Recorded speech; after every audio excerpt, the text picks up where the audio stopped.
그런 가식적인 모습이 내 눈에 보인다. 차라리 좋으면 좋다, 싫으면 싫다라고 했으면 좋겠다. 나를 좋아하지 않는 사람들이 나를 좋아하는 것처럼 말하는 것도 싫다. 이때 되면은 보통들은 내가 이렇게 성장했구나라고 볼 수 있는데 근데 마음이 아프죠. 겉도 보이잖아요. 사실은 안 보이는 것 같은데 보인단 말이죠. 그런 부분들을 어떻게 해야 될까? 한 가지 재밌는 얘기를 드리면 선생님들은 학생들이 와서 사진 찍자 그러면 다 좋아해요. 그런데 다른 선생님한테 사진 찍자 하는 거 나중에 알게 될 때 배신감을 느껴요. 근데 문제는 학생들도 다 안다는 거예요. 그거를. 그래서 몰랐다가 저는 우리 딸아이한테 들었어요. 딸아이, 아빠 이러면서 그러냐 그러면서 생각을 해보니까는 학생들이 더 잘 알아요. 이분한테만 가서 사진 찍으면은 딴 분이 시기할 것 같고 딴 데 가서도 마찬가지고. 그래서 아이들도 참 어렵구나. 그러니까 이게 선생들이 정말 잘해야 되는 게 여기도 저기도 눈치를 봐가면서 살 수 있도록 만들었던 이것은 선생들의 잘못이다.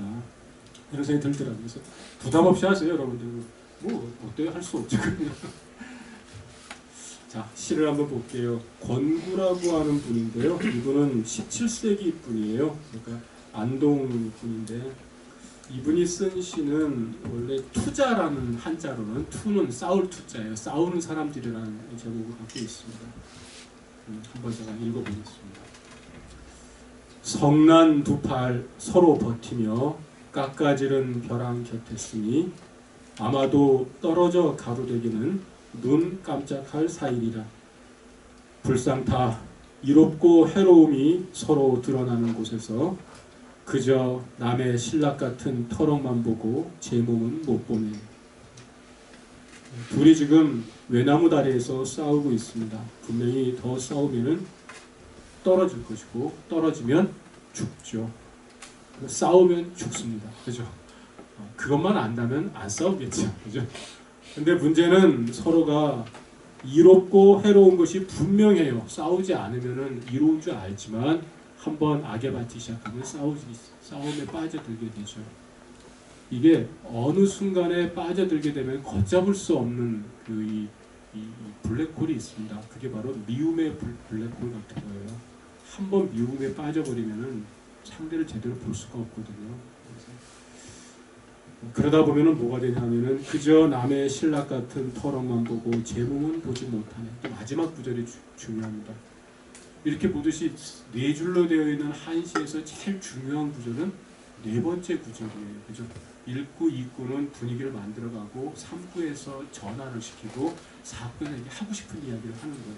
그래서 남의 신락 같은 터럭만 뭐라고 되어 있냐면 마지막 구절만 읽어드리면은 지견, 사호, 불견, 구라고 했어요. 지, 다만, 사호, 터럭, 털끝만 보고 남이 갖고 있는 털끝만 보고 불견, 구 제 몸을 보지 못한 이 몸이 중요해요.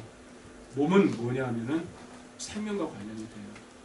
예전에 노자라고 하는 분이 맹자 노자할 때 노자가 우리는 무의 사상을 많이 얘기하잖아요. 근데 더 중요한 사상이 있어요. 귀신 사상이라는 게 있어요. 귀할 귀자에다가 몸신자를 씁니다. 그래서 몸을 귀하게 여기는 거예요.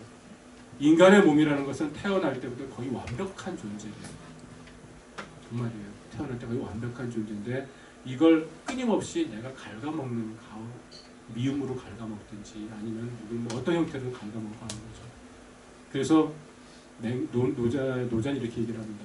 자기가 타고났던 것 이걸 벗어날 수는 없잖아요. 일단 타고난 부분들을 아끼며 살아갈 수 있는 세상이 됐으면 좋겠다. 만약에 그런 세상이 아니면 세상을 바꿔야 되는 것이고 그렇지 않은 세상인데 내가 스스로 갉아먹고 있으면 나 자신을 바꿔야 되는 것이지. 이러면서 가장 중요한 것은 내 몸이 갖고 있는 아름다움을 유지시키는 것. 그래서 귀신이라는 걸 얘기합니다. 자연도 그거예요. 냅둬라. 이러거든. 무의. 하지 말라는 것도 인위적으로 조탁하지 말라는 얘기는 꾸미지 말라는 얘기가 아니고요.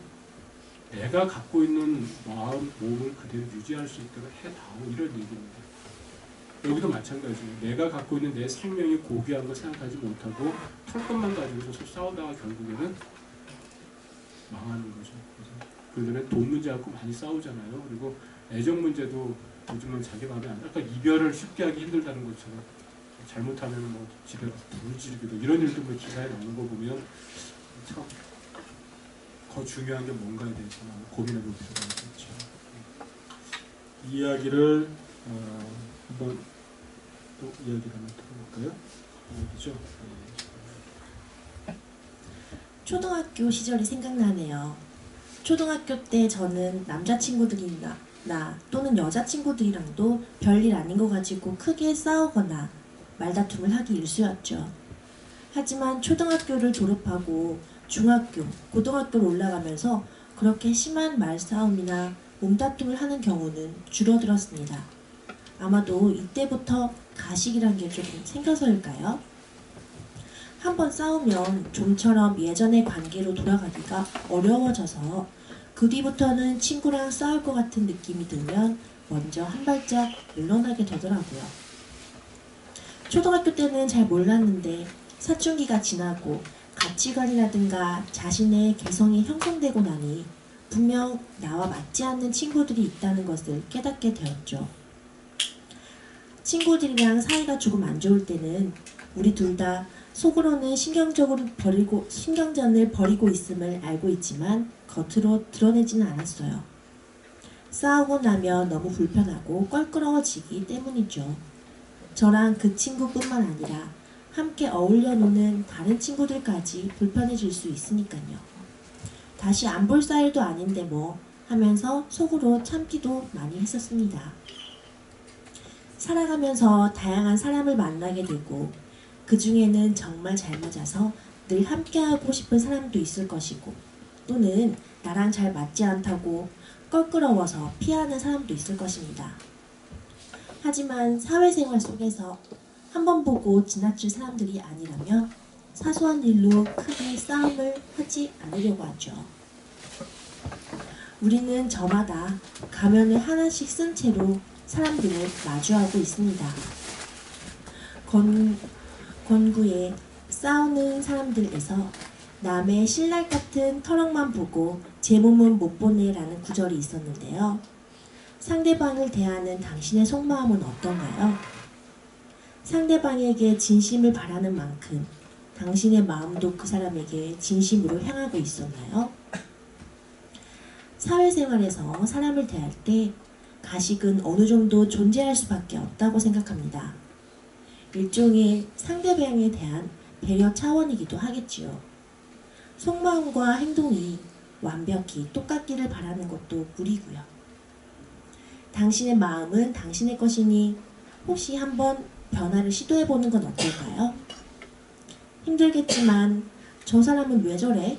라는 마음보단 당신이 한번 먼저 그 사람의 입장에서 생각해보세요. 그리고 사람을 대할 때마다 진심을 담으려고 한번 노력해보세요. 한번 속는 셈 치고 지금 당장은 아니더라도 나중에 분명 진심은 통하는 법입니다. 상대방에게 그 마음이 전해진다면 그 상대방도 당신의 마음을 느끼고 그 역시 당신에게 한 발 더 다가가 자신의 마음을 조금 더 꺼내 보여줄 거니까요. 자라면서 부모님들이 여러분에게 하는 말들이 우리가 흔히 하는 아주 뭐 고차원적인 얘기들은 별로 없죠. 일찍 들어와라, 밥 잘 먹어라 이런 거죠. 저희 저하고 지금 같이 사는 사람이 이제 몇 년 됐죠? 제가 24년 돼가는데요. 둘 다 그래도 대학을 졸업했으니까 대학을 졸업한 사람으로 이제 결혼하면은 이야기가 조금 서로 통하니까 결혼했겠죠. 결혼하고 사는데 그러면은 조금 고차원 얘기를 좀 많이 할 줄 알았대요. 세상이 어떻고 이 우주가 어떻고 아니면은 이거는 아름다움이야라고 이런 거 얘기하고 싶은 줄 알았는데 아니더라는 거예요. 발 닦고 자라 뭐 아니면은 뭐 밥 먹어라 안 일어났냐 일찍 들어와라 전화는 왜 안 하냐 아주 단순한 얘기들이 사실은 반복이 돼요. 그런데 살다 보니까요 우리가 사는 것 중에서 이런 아주 단순한 얘기가 바로 중요한 거더라고요. 아침에 일어나고 밥 먹고 가끔 연락 주고 돌아와서 인사하고 같이 뭐 이러저러 해서 뭐 고담준노를 나눈다는 건 거의 없죠. 그죠? 그래서 부부 사이에 뭘 한다고 할 때 어떤 뭐 거창한 작업하는 거 그 집은 좀 오래 못 가는 집이시겠어요. 제가 아는 이 동아대학교에 아주 훌륭한 선생님 한 분 계세요. 역사과 하시는데 그분의 부인은 또 이게 부산대학교 또 선생님이시거든요. 두 분이 만나면은 정말 제가 봐도 괜찮을 것 같아요. 그런데 이분들이 공동 작업으로 딱 한 번 책을 냈고요. 번역을 해줘서는 다시는 안 된다는 거예요. 부부 사이에 이런 건 안 된다. 의가 상하는 일이라는 거죠. 그래서 가장 편하고 쉽고 단순한 일들이 사실은 굉장히 중요한 거라는 거죠. 아까 방금 들은 얘기 보면은 진심은 통한다. 단순하잖아요. 그죠? 기도하면 이루어진다. 단순하잖아요. 그게 돼요, 근데. 거짓말이 아니고요. 정말 됩니다. 삼시세끼 먹으면 건강해진다. 정말 건강해. 잘 생각해보세요. 삼시세끼 잘 챙겨 먹는지. 아침에 일찍 일어나면 부지런해진다. 부지런해져요, 정말. 그래서 저는 이 글들을 들을 때마다 너무 공자님 말씀 아니야? 이런 생각이 들 때가 있는데요. 그런데 진리는 바로 여기에 있더라고요. 단순하지만 정말 우리의 삶에 있어서 이름만 지켜주면 될 것 같은 느낌이죠. 특히나 저는 약간 요런 이 작업을 같이 할 때 학생들과 얘기할 때 끊임없는 좌절의 사실은 연속이에요. 늘 얘기해요. 선생님은 학생들과 이걸 했으니까 좋겠죠 라고 조교 선생님이 가끔 물어봐요. 그러면은 아니 늘 이 희망과 좌절에서 하다가 좌절이 90%고 희망이 10%야 그래요.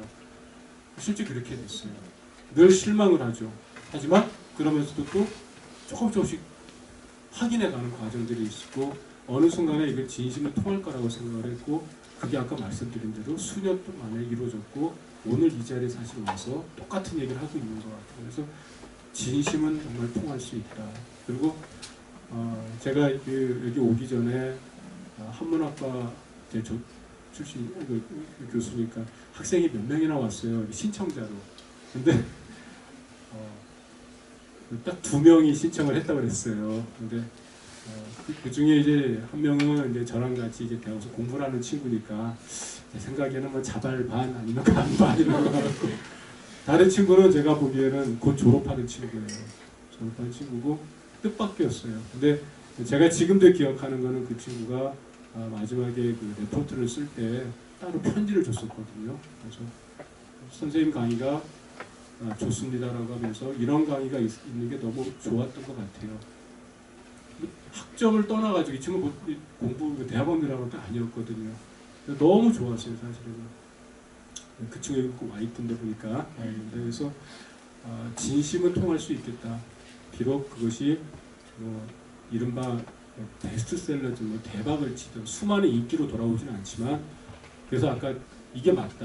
좌절 90, 희망 10. 그래서 그것만 있으면 버텨낼 수 있다라고 하는 생각이 듭니다. 그래서 아마 이게 계속 우리 그 나레이션을 해주는 친구 연습 많이 해오거든요. 근데 아마 느끼실 거예요, 그죠? 이게 아나운서 지망생이에요.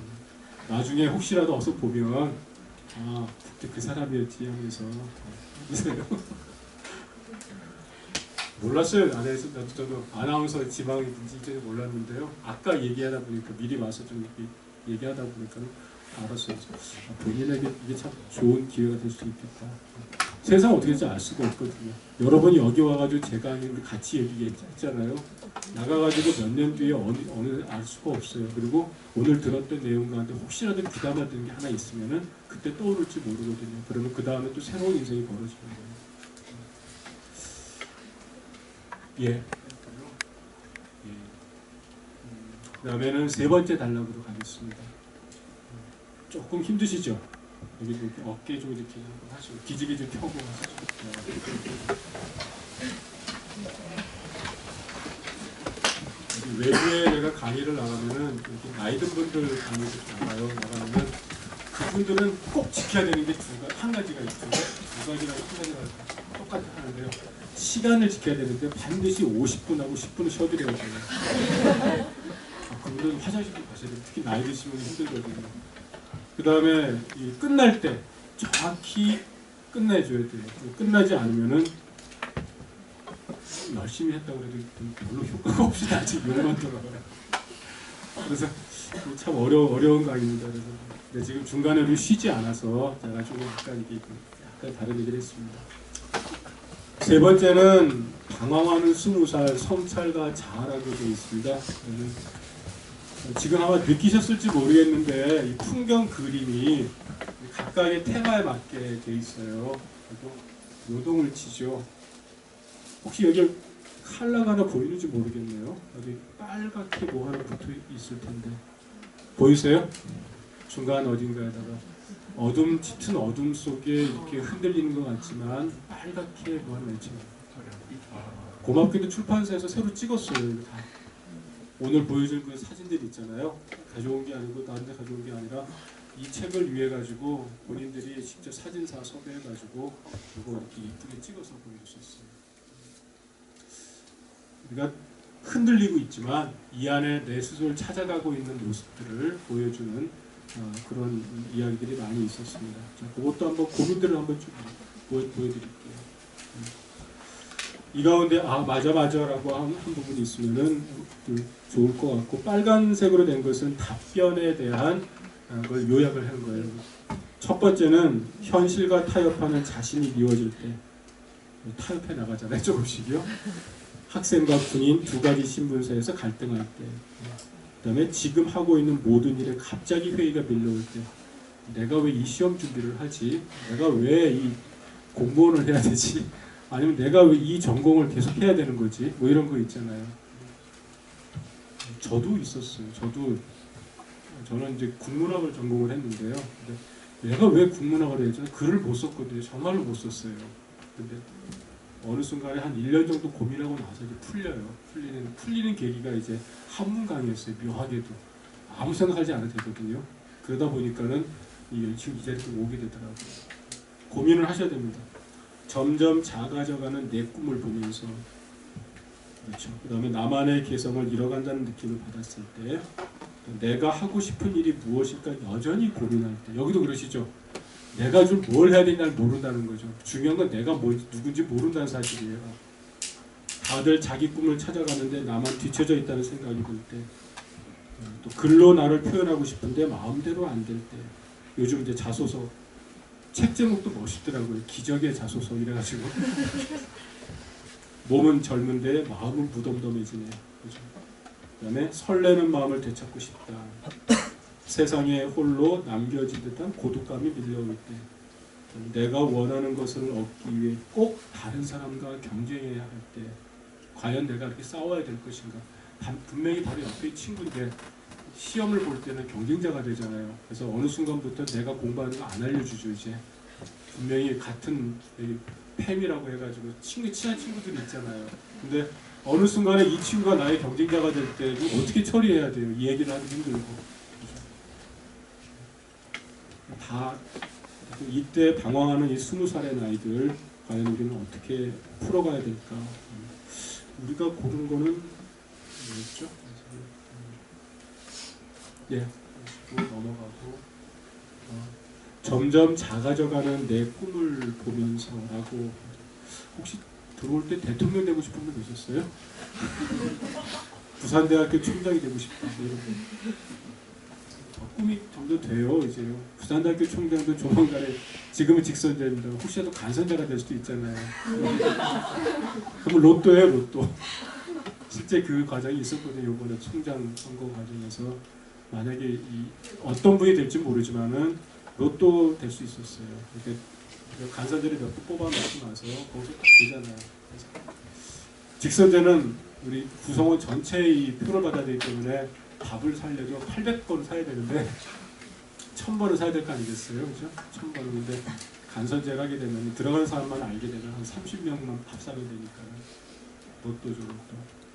대통령이 되고 싶다라는 꿈을 가지고 혹시 여기 오셨던 분이 나중에 밥 먹을 자리만 있으면 좋겠다라고 이렇게 꿈이 작아져가는 걸 느꼈을 때 마음이 어땠을까? 근데 그걸 털어오기 힘들겠죠. 어느 분이 한번 하시죠. 대통령의 꿈을 가졌죠. 아니면 영부인의 꿈을 가졌던 분이라도. 이쪽에서 누가 한번 해보시죠. 여학생 가운데 여기까지 했는데 한번 읽어보세요.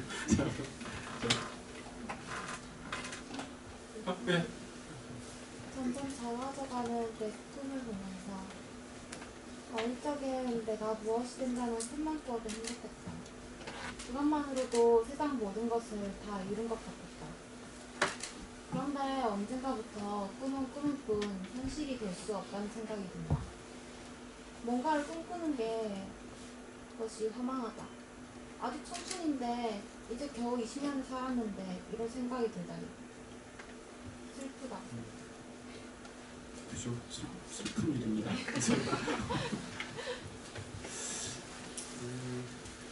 저희가 뽑은 시는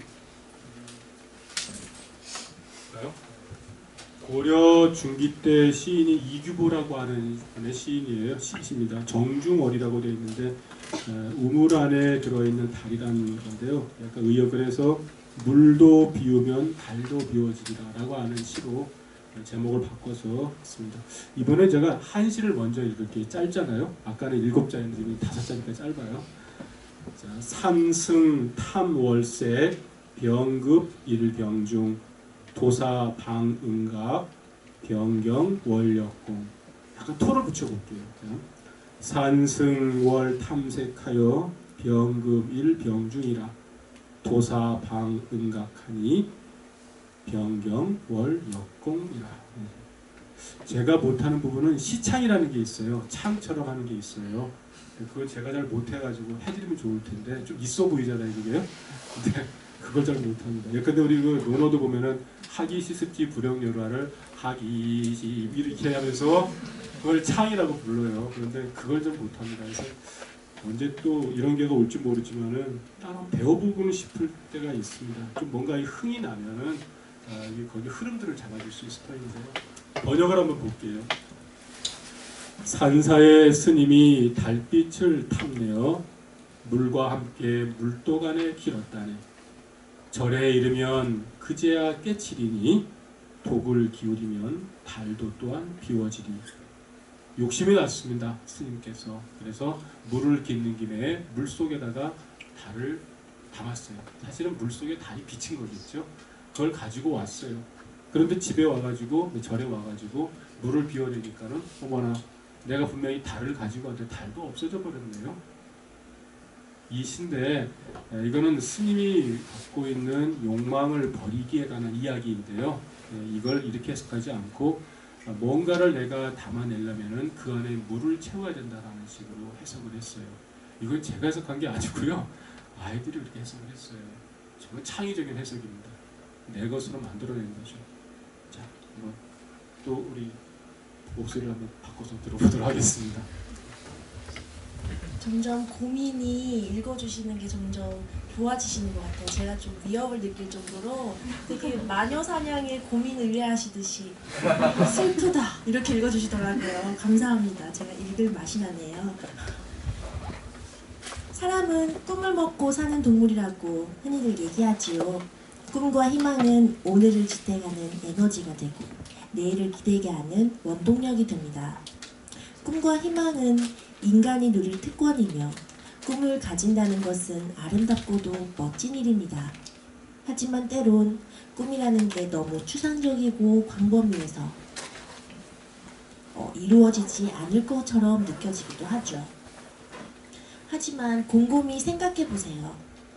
외부적인 이유 때문이 아니라 두려움 때문에 그 꿈을 포기해버린 것은 아닌지, 지금 내가 꿈이라고 부르고 생각해왔던 것들이 정말로 내 안에서 꽉 차올라서 부풀어 오른 것인지, 혹은 꿈이라는 말에 담긴 막연한 가능성만을 바라보는 것은 아닌지 한번 진지하게 고민해 봐야 할 때가 아닐까요? 내가 가진 꿈이 얼마만큼 간절한지, 진정으로 내가 원하는 것인지를 한번 스스로에게 물어봐야 합니다. 지금 나는 그 꿈을 실현시키기 위해서 노력할 자세는 되어 있는지, 또는 어떻게 노력할 건지 구체적으로 고민해야 할 때인 거죠. 순수한 열정에 구체적인 고민이 더해진 진정한 꿈이라면 응당 현실이 되어서 여러분의 가슴에 콕 박힐 것이라고 믿습니다. 주역에 이런 말이 있습니다. 미련이 하늘에 있으니 자신을 도와줄 사람을 만나리라. 같은 소리를 가진 사람은 서로 만나면 크게 반응하고 같은 기운을 가진 사람은 서로 찾는다. 물은 습지로 내려가고 불은 건조한 것으로 나아가며 구름은 용을 따르고 바람은 호랑이를 쫓는다. 이 시에서는 인생에서 누구를 만나는가도 중요하다라는 것을 보여주고 있는 구절인데요. 나와 같은 소리를 가진 사람을 만나는 순간 그 상상 이상으로 에너지가 배가 될 수 있습니다. 같은 목표를 가지고 있는 사람들이 10개의 자격증보다도 훨씬 더 나에게 도움이 되는 영양분인 거죠. 시에서 나오는 빈 항아리의 이미지를 한번 생각해 볼게요. 빈 항아리에는 아무리 달빛을 담으려고 해도 담을 수가 없습니다. 항아리 속에 물을 가득 채워야 그 속에 달을 띄울 수 있죠. 항아리는 자신이고 달이 꿈이라고 할 때 물은 나의 꿈을 지지해주고 함께 공유할 수 있는 사람이라고 할 수 있겠네요. 여럿이서 함께 꿈을 나누는 것은 생각보다 중요하거든요. 혼자서 꽁꽁 싸매고 꿈에 대한 고민만 하다 보면 아무래도 해결되지 않는 문제들도 생기기 마련입니다. 다른 이와 함께 고민하면서 뜻하지 않는 방향으로 문제를 풀 수 있기도 하고요. 서로 공감하고 지원해주면서 내 꿈에 대한 자신감이 생겨날 겁니다. 달빛은 손으로 잡을 수 없기에 더욱 아름답고 간직하고 싶어지듯이 꿈도 쉽게 이룰 수 없는 것이기 때문에 더 아름답고 더욱더 간절해지는 것이 아닐까요? 내 안의 물이 찰랑찰랑 달빛을 담기 좋은가요? 아무리 퍼내도 없어지지 않을 나만의 샘물에 달빛 같은 꿈을 띄워보시기 바랍니다. 지금 이렇게 해석한 거는 요 시에 대한 어떤 해석서에도 없어요. 정말 없습니다. 이 주석서 같은 거, 이규보 같은 경우는 유명한 사람이잖아요. 고려 중기 때 많이 들어보셨을 텐데 어떤 주석서에도 없는 해석이 가능하다라는 게 제가 이 같이 작업을 하고 시를 읽으면서 갖는 행복감입니다. 논문으로 써도 될 법할 정도로 아주 창의적인 해석이 가능하더라고요. 왜? 내 이야기를 하고 있으니까 그런 것 같아요. 내 이야기에서 아이디어를 따고 이것을 어떻게 연결시키고 고민하는 순간에 새로운 세상이 열리더라는 거죠. 이거는 한 분만이 아니고요. 여러분이 각자가 가지고 있는 전공 분야도 같은 것 같아요. 그래서 열리는 것 같아요. 제 친구 중에 하나가 예전에 식품공학과 친구가 있었어요. 이 친구들 나보고 하는 얘기가 자기는 빵을 만드는 친구다. 그래서 빵돌이라고 불러달라고 했는데요. 실제로 이 친구는 뭐 곰팡이도 연구하고 모두 연구하고 해요. 근데 실생활에서 사람과 가장 가까이 가는 부분에 관한 빵이었던 것 같아요. 실제 또 그 학과에서 빵을 만들어가지고 학교에다가 이렇게 납품을 하고 했었어요. 우리 학교도 그런지 모르겠네요. 혹시 있나요? 학과에서 실습을 해가지고 만들어낸 제품을 학교 안에 있는 어떤 뭐 매점 같은 걸 통해서 유통시키면 그것도 참 괜찮다 생각을 좀 하거든요. 그래서 되게 유명한 빵이 돼버렸어요. 그래서 근데 부대빵을 만드는 거죠. 토스트처럼 부대빵 해가지고 항상 부대 하면은 그걸 떠올릴 수 있는 이미지로. 지금도 생각이 나요. 부대 그 학교에 파운드 케이크 생각나거든요. 지금은 많이 바뀌어가지고 이제 좀 퍼졌어요. 근데 그러니까 좀 맛이 떨어지더라고. 오히려 그냥 허름한 곳에 매점 같은 데 있으면서 그냥 빵 좋을 것 같은 거. 아이디어 상품입니다. 혹시 빵 만드는데 재주가 있으신 분들은 한번 부대빵을 한번 만들어가지고 기념품으로 팔면 요즘에는 되게 좋은 것 같습니다. 자, 이제 네 번째 고민으로 가겠습니다. 마지막 고민인데요. 우리가 대학을 들어온 이유는 4년간 여기서 열심히 주요 내 전공 공부 또 대학에서 얻을 수 있는 최고의 어떤 혜택들을 다 받아가면서 공부한 다음에 나를 성장시킨 다음에 세상과 만나기 위해서이죠. 이걸 몰랐기 때문에 제가 아까 서운했다라는 거예요. 학생들한테. 이 친구들은 흘러가는 친구들인 거예요. 여기 와서 잠시 나하고 만났다가 다른 데로 흘러가는 물결이었던 거죠. 근데 선생들은 대부분 그렇지 않다고요. 그러니까 늘 내 학생이길 바라요. 그렇지 않아요, 사실은. 다들 다 흘러가거든요. 세상과 만나도록 잘 도와줄 뿐이죠. 그런데 이게 잘 안 돼요. 많은 경우는 선생들도 잘 도와주지 못하는 경우도 많고 풀어가지 못하는 학생도 못 풀어가는 경우도 있고 사회가 많이 담아내지 못하기도 해요. 그래서 이러저런 고민들을 많이 하는 것을 보는데 도와줄 수 없어서 참 마음이 아플 때가 많습니다. 제가 좀 이렇게 좀 기업의 회장이면 다 취직을 시켜주고 싶겠지만 아는 사람도 없고 저도 가끔 저도 월급 받고 사니까는 이게 참 쉽지가 않더라고요. 다만 그래서 그냥 옆에서 돈 닦는 얘기를 하죠. 열심히 하면 된다 이런 얘기를 하는데 좀 미안할 뿐입니다 사실은. 근데 아이들은 스스로 이걸 키워내고 있더라고요. 고민들을. 그게 바로 이제 네 번째 고민이었습니다.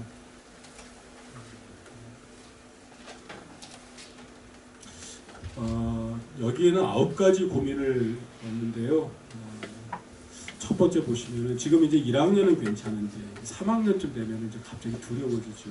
4학년 되면은 막 뒷골이 뜨거워지면서 결판을 내야 되잖아요. 취직할 것인가, 더 졸업을 유예할 것인가, 아니면 조금 학생신분 유지해서 대학원을 갈 것인가, 미래가 난 뭐지 이런 얘기를 하죠. 그래서 요즘에는 4학년들 아니면은 제때란 말이 이상합니다만 일정한 코스웍이 끝나고 졸업하는 것도 꽤 큰 용기 있는 것 같아요. 그래서 이게 이제 학년이 올라갈수록 앞날이 더 불안해질 때, 그 다음에 지금 하는 공부가 취업과 연관인지 고민이 될 때, 고민 되시죠 다들?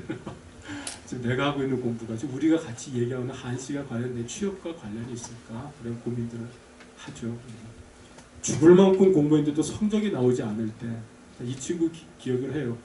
이 친구는 전기전자 전파공학부인가요? 제가 학과 이름이 정확히. 이 친구는 다른 데서 편입을 했던 친구인데요. 그 학과에 가가지고 공부를 열심히 했던 모양이에요. 근데 이제 한시 수업을 들어갔어요. 제 수업을 들어온 이유는 머리를 식히기 위해서. 정말로 솔직히 그런 거 없더라고요. 자기는 선생님 머리 식히게 들어왔습니다. 그러고 정말 죽을 만큼 공부했대요. 근데 C밖에 안 나오더래요. 새벽에 일어나가지고 밤늦게 해도 안 됩니다. 그러는데 미안하기도 하고 내가 해줄 수 있는 게 없잖아요. 근데 아마 여기 있는 분들 가운데도 분명히 죽을 만큼 공부했고 남이 하는 거 나는 못해가면서 했는데 불구하고 성적이 안 나와서 결국에는 절망하기도 하고 성적이라도 잘 받아야 그나마 뭐 이렇게 성적표라도 좋게 나오면 조금 얻어 내부 얘기를 할 텐데 그것도 안 되고 장학금도 못 받고 분명히 나보다 공부 안 하는데 분명히 장학금 받고 다니고 뭐 이런 거 있죠. 그런 고민들도 있는 것 같아요. 그 다음에 대학생으로서의 생활도 막바지에 4학년들입니다. 지금의 나는 어떤 모습일까.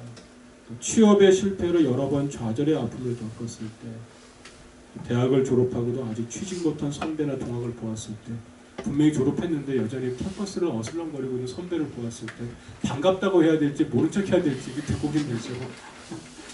그 다음에 불확실한 삶이 두려워질 때, 그 다음에 요즘에 휴학이 필수처럼 되어 있는데요. 누가 휴학을 권하는가 이런 얘기입니다. 이것도 휴학을 앞둔 친구가 쓰면서 선생님 저는 휴학을 해야 되겠습니다.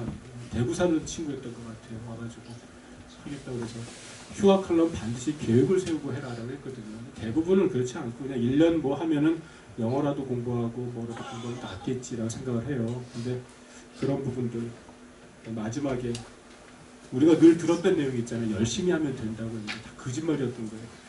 그저 열심히 하면 되는 줄 알았는데 안 되더란 얘기죠. 이걸 어떻게 해결해야 될까라고 하는 본인들이 이제 묻고 많이 고민을 했는데 여기서는 저희가 2개를 뽑았어요. 이 뽑는 과정은 제가 뽑지 않았어요. 솔직히 말해서 저보다는 그래도 지금 글을 썼던 젊은 친구들이 너희들이 볼 때 가장 고민되는 부분을 뽑아달라고 해서 사실 부탁을 했거든요. 그래서 지금 하는 거는 제가 여러분이 해준 얘기가 아니라 여러분보다 조금 더 한두에 먼저 살았던 선배들이 얘기해 주는 걸 생각하시면 됩니다. 7번째죠? 첫 번째 대표가 대학을 졸업하고도 아직 취직 못한 선배나 동학을 보았을 때 웃자죠. 나도 혹시 저런 모습이 되지 않을까라는 불안감도 있을 수가 있고 제가 남학생 해줘야 되겠네요. 그죠? 군대 얘기가 나오는 거 보니까 군대 갔다 온 남자친구 남학생 군대 갔다 온 남학생 없어요? 뒤에 보자 손을 아까 혹시 안 했어요? 했습니다. 있죠. 한 번 더 알아갈 수 있는 기회를 줄게요. 네. 미안합니다. 대학을 졸업하고도 아직 취직 못한 선배나 동학을 보았을 때 군대를 갔다 온 지 2년이 지났다. 벌써 4학년이고 곧 졸업이다. 함께 입학했던 여하고들도 졸업한 선배도 아직 취직 준비를 하고 있다. 그들의 얼굴이 어둡다. 나도 곧 저렇게 될 것 같다. 불안하다. 졸업하고 바로 취업할 수 있을지 좋겠다. 4학년 졸업하고 곧장 취업이 되면 거의 대박이라고 그러고요. 그러니까 그런 부분들 이 고민들을 저는 이춘원이라고 하는 분의 오동꽃이라고 하는 작품으로 같이 위로를 해보자고 했습니다. 이거는 그 시가 아까 5글자짜리 4줄보다 7줄이 갑자기 확 어려워진 느낌이 들죠. 이걸 번역만 읽겠습니다. 오동꽃까지 하나 늦음하기 떨기로 피었길래 꺾어다 화분을 꽂으니 또 다른 향기를 품었어라. 몇 번이나 봄바람에 꽃을 피우고 떨어진 뒤에야 금슬로 화신에 밤이면 마루를 울릴까. 금슬은 바로 이제 요즘 얘기는 기타 악기 같은 거죠. 금슬이 검은고를 생각하시면 되는데요. 검은고를 만들 때 오동나무로 만들거든요. 오동나무가 이제 악기가 되어가지고 띵까띵까 아름다운 선율을 이제 울리는 걸 두고 하는 말입니다. 그런데 얼마 자라지 않은 오동나무로 악기를 만들 수는 없겠죠. 조금 자라야 될 거고요. 그 부분에 관한 이야기입니다. 거기 보면은 둘째 거 이렇게 써놨어요. 꺾어다 화병에 꽂으니 또 다른 향기를 품었으라 됐습니다. 눈으로 보이는 어떤 대상을 다른 장소에 옮겼더니만은 생각도 못했던 또 향기를 품었더라는 얘기죠. 지금 여기 있는 여러분들도 여기서는 사과꽃 향기를 품었다면 다음에서는 또 매화꽃 향기를 품을 수도 있는 거예요. 생각할 수 없는 효과가 나오는 거죠. 그러니까 내가 있는 이 공간이 사실은 내가 지금 빛을 발하지 못할 때는 약간 나하고 안 맞을 수도 있는 거예요. 그럴 땐 장소를 옮기는 거예요. 우리 공부할 때도 그렇지 않았어요? 1도가 좋은지 2도가 좋은지 골라가지 않으세요? 1층, 2층 중에서 또 창가 자리가 나에게는 맞을 때가 있고, 근데 그게 맞으면은 공부가 잘 되고 안 되면은 괜히 불안해지고 이런 거 있잖아요. 그런 것처럼 기운이 있는 건 맞는 것 같아요. 아까 우리 그 읽어줄 때 주역에 나오는 말도 있었잖아요. 참고로 전 주역을 지도하지 않았습니다. 스스로 찾아갔던 거예요. 거기에 같은 기운은 같은 사람을 찾는다고 그랬어요. 이게 동기상구라는 말입니다. 같을 동자, 기운 기자, 서로 상자, 구할 구자예요. 동기상구. 잘 보면은 부부 되신 분들 보면은 얼굴이 닮아간다고 그러잖아요. 안 닮아가는 분도 가끔 계시긴 해요. 사이가 좋은 어떤 그 연인 관계도 잘 보시면은 얼굴이 닮고 성격이 비슷해서 가요. 그러니까 저는 제가 믿지 않았던 말 중에 하나가 성격 차이로 헤어진다는 말이었는데 원래 좋았겠죠. 성격이 이제 서로 안 맞아가니까 헤어지는 거겠죠. 근데 그 말이 맞는 거예요. 같은 기운을 뿜지 않기 때문에 같이 어울릴 수 없는 거죠. 그래서 혹시 지금 내 옆에 있는 사람이 같이 사귀는 사람이 뭔가 같은 기운을 품지 않는다 싶으면은 얼른 헤어지세요. 소모예요. 시간적인 소모고 나중에 내가 나를 죽이든가 해야 되거든요. 상대를 죽이든가 하든 상대의 기운을 죽여서 나에게 맞추든가 내 기운을 죽여가지고 상대에게 맞춰야 돼요. 그러고 나면은 누구 하나의 달리 말하면 기운을 죽임으로써 관계는 유지가 되지만은 꽃을 피울 수는 없어요. 세상 사람 아주 많이 있더라고요. 그러니까 피하셔야 되기 때문에 피해야 됩니다. 이 부분에 대해서 또 부탁드리겠습니다.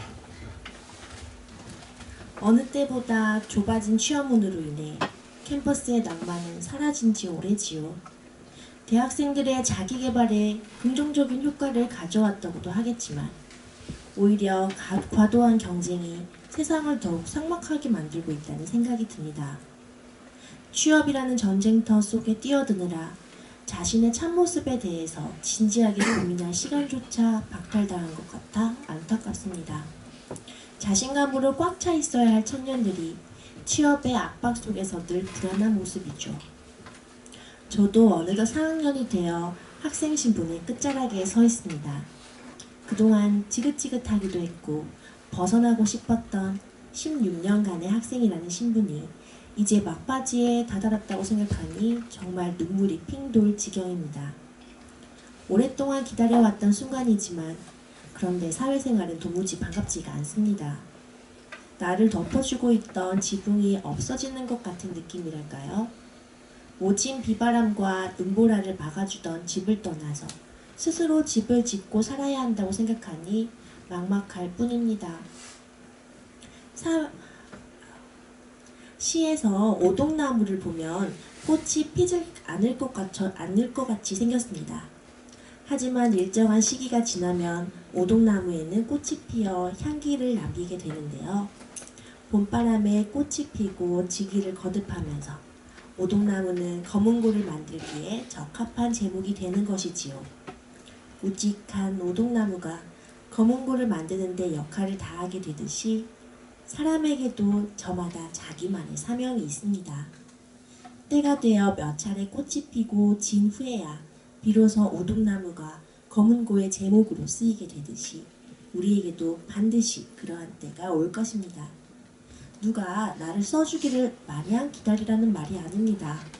모든 것에는 저마다 때가 있고 역할이 있지만 자신의 쓰임을 파악하고 최선을 다해야 오동나무가 멋진 검은고가 되듯이 분명 자신도 좋은 결과가 있으리라 생각합니다. 여기서 가장 중요한 것은 굳건히 자신을 지켜내는 것인데요. 주변 사람들의 의견에 휘둘리지 않고 내가 원하는 것이 진정으로 무엇인지 그 자리에서 비바람을 이겨내야 합니다. 자신을 훌륭한 제목으로 가꾸어 보세요. 나의 노력을 알아봐주는 누군가가 분명 나타날 것입니다. 평범한 오동나무 한 그루가 아름다운 음료를 빚어내는 악기가 되는 것처럼 우리도 취직을 비롯한 여러 고난을 이겨내며 나만의 소리를 낼 수 있는 악기가 되었으면 좋겠습니다. 오케스트라를 보면 수많은 악기들이 있잖아요. 제일 바이올린의 이 지시를 받아야 되는데 지 맘대로 트럼펫을 보면 깨지잖아요. 각자가 사실은 악기가 됐을 때 그 악기의 역할을 충실히 수행하면 될 거라 생각해요. 모든 사람이 대통령이 될 수는 없잖아요, 우리가. 그죠? 각자 맡은 부분에서 살면서 행복을 누리는 방법을 꾀하는 게 참 필요하겠다는 생각을 해봅니다.